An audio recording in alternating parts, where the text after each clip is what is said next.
Bonjour à tous. Donc une première vidéo pour entamer le dernier thème de l'année, en l'occurrence le système nerveux. Donc voici le plan du premier chapitre. Le cours d'aujourd'hui ne concernera que le grand 1, le réflexe myotatique. Donc neurones, fibres musculaires et communication nerveuse. Chapitre 1, le réflexe myotatique, un exemple de commande réflexe du muscle. Alors à quoi correspond un réflexe pour vous? Ben zut, personne répond. En fait, un réflexe, on va prendre le réflexe achillien, c'est-à-dire du tendon d'Achille. Ça va consister en une contraction involontaire du muscle, en l'occurrence ici le muscle extenseur du pied, en frappant au niveau ici du tendon qui relie le muscle à l'os du talon. Donc en fait, un réflexe, c'est une contraction involontaire d'un muscle suite à son étirement, car quand on tape le tendon, ça entraîne son étirement. Vous avez une petite vidéo, un lien dans le cours que je vous laisserai regarder. Donc ce qui va caractériser le réflexe, c'est que c'est involontaire, on l'a dit. C'est prévisible, c'est-à-dire que on sait comment ça va se passer. C'est stéréotypé, c'est-à-dire c'est toujours la même réponse. C'est rapide. Et en l'occurrence, le réflexe qu'on choisit, c'est le réflexe du tendon d'Achille. Donc vous avez la définition du réflexe, contraction des muscles en réponse à leur étirement. Et c'est pour ça qu'on appelle ça un réflexe myotatique, parce que c'est un réflexe musculaire qui intervient. Dans quel domaine interviennent ces réflexes myotatiques? Ben, tout simplement, c'est ce qui nous permet de maintenir notre équilibre. On appelle ça les réflexes de posture. Ce sont eux également qui sont responsables du tonus musculaire. Alors ici, vous avez un schéma pour représenter dans un premier temps de façon très simple ce qu'on appelle l'arc réflexe. Alors on vous dit dans le cours qu'on peut situer le centre nerveux qui traite le réflexe grâce à la vitesse de réponse. Si on sait que le message nerveux se déplace à 50 mètres par seconde et que la réponse, le temps qui sépare la frappe et la réponse du muscle est de 30 millisecondes, on comprend que c'est la distance, c'est le temps qu'a mis le message nerveux pour parcourir la distance qui sépare le point d'impact, c'est-à-dire le tendon, le centre nerveux qui va traiter l'information et le retour de l'information motrice qui commande au muscle de se contracter. Donc, avec cette vitesse et ce temps, on peut calculer la distance. C'est-à-dire que le centre nerveux est environ à 1,50 m, donc le temps de faire l'aller-retour, à 1,50 m du tendon d'Achille. Donc, si le centre nerveux qui traitait le réflexe était le cerveau, ben, ça voudrait dire que le cerveau est à 1,50 m du talon d'Achille, ce qui semble peu probable. Donc, le centre nerveux qui traite le réflexe est en fait la moelle épinière. Alors, en page 2 du cours, vous avez les expériences historiques de Magendie qui ont permis de comprendre mieux le réflexe myotatique et ce qui se passe au niveau de la moelle épinière. Donc ici, vous avez une coupe de moelle épinière, on aurait pu regarder ça au microscope, avec ce qu'on appelle le nerf rachidien, donc le nerf qui arrive à la moelle épinière ici, et puis les nerfs ventraux et dorsaux.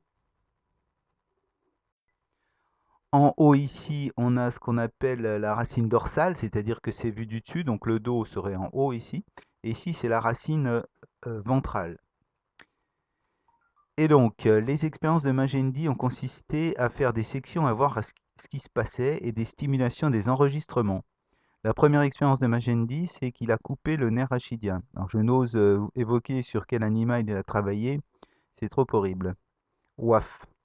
Vous avez ici, quand on a une section du nerf rachidien, on voit qu'il y a une perte à la fois de la sensibilité et de la motricité, c'est-à-dire que l'animal perd toute sensation et ne peut plus contracter ses muscles.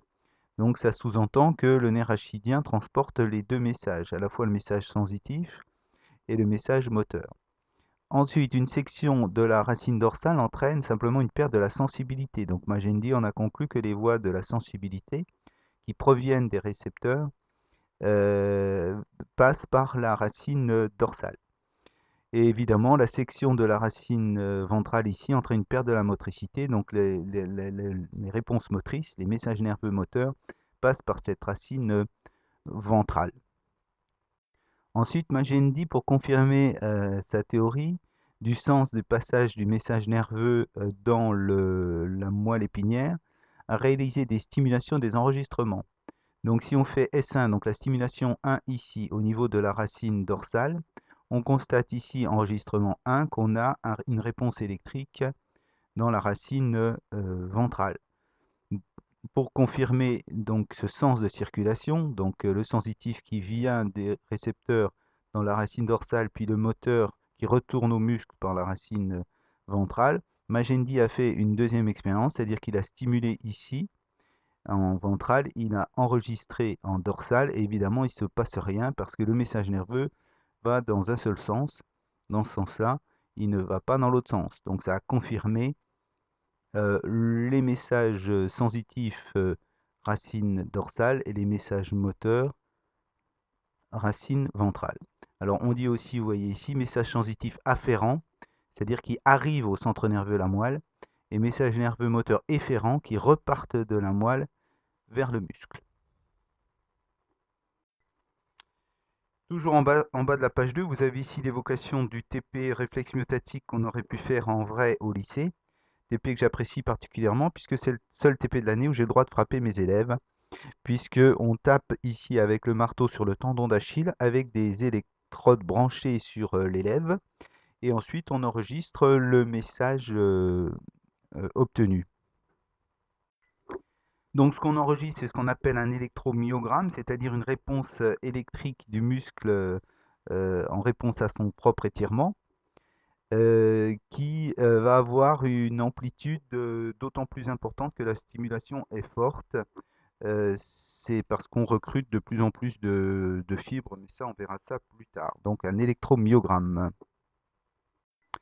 L'idée ensuite était de reconstituer le trajet des messages nerveux sensitifs et moteurs dans ce schéma, donc le réflexe myotatique, en prenant tous les points par point, tous les endroits, les structures impliquées. Donc je vous montre déjà ce schéma bilan avant de voir plus précisément des illustrations de ces structures. Donc le point de départ, et en fait c'est l'objectif de cette partie, hein, c'est de mémoriser et de retenir ce schéma du réflexe myotatique. Le point de départ, donc le stimulus, c'est la frappe, et on a donc des récepteurs à l'intérieur du muscle qu'on appelle les fuseaux neuromusculaires, qui sont des fibres qui sont étirées par la frappe du muscle et qui vont générer un message nerveux électrique sensitif afférent. Donc voici une photographie microscopique et un schéma d'interprétation. Donc on voit ici, c'est des fibres musculaires modifiées autour desquelles on a des fibres nerveuses qui s'enroulent et qui vont générer un message nerveux électrique en direction de la moelle. Donc c'est le fuseau neuromusculaire. Ensuite, le message nerveux sensitif afférent va rejoindre la moelle épinière, comme on l'a vu grâce aux expériences de Magendie, par la racine dorsale de la moelle. Sauf que nous n'avions pas évoqué ceci, c'est-à-dire que c'est un neurone sensitif dont le corps cellulaire est ici dans ce qu'on appelle le ganglion rachidien, qui est un renflement de la racine dorsale. Ce neurone sensitif, comme tout neurone, a un corps cellulaire, et puis il a c'est ce qu'on va voir plus tard, des dendrites, c'est-à-dire des fibres qui arrivent au neurone, et un axone, une fibre très longue qui en repart. Donc c'est la localisation des neurones sensitifs, c'est le ganglion rachidien.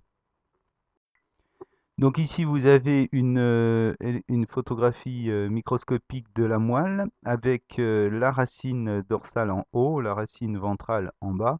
Et si on zoome ici sur ce ganglion rachidien, ce renflement de la racine dorsale, on voit bien des corps cellulaires et on voit très bien que c'est des neurones hantés avec ici le dendrite qui arrive, la dendrite qui arrive au corps cellulaire et puis l'axone qui en repart. Donc neurone hanté sensitif dans le ganglion rachidien. Ensuite, que se passe-t-il dans la moelle? Donc, on précise que dans la moelle, il y a au centre la forme en papillon qu'on appelle la substance grise. En fait, c'est parce qu'il y a les corps cellulaires des neurones moteurs. Et puis, autour, ce qu'on appelle la substance blanche, qui correspond surtout à des fibres nerveuses qui sont entourées d'une gaine de myéline blanche, donc qui donne cet aspect à la substance blanche. Et donc au niveau de la substance grise de la moelle, c'est là où on va avoir la connexion. On appelle ça donc une synapse neuroneuronique, puisque c'est entre deux neurones, entre le neurone sensitif, donc l'axone du neurone en T, et le corps cellulaire du neurone moteur. Un neurone moteur qui est tout à fait caractéristique par sa structure en étoile dans la substance grise et plus particulièrement dans la corne ventrale. On appelle ça la corne ventrale de la substance grise. Et donc ici, vous avez un zoom sur la corne ventrale, la substance grise, et on voit très bien cette structure caractéristique des neurones moteurs en étoile là, avec leur corps cellulaire, leur noyau, et puis des grands prolongements donc qui correspondent aux dendrites ou à l'axone. Alors, vous avez ici l'axone qui repart du neurone moteur et qui va se rendre au muscle par la racine ventrale de la moelle épinière.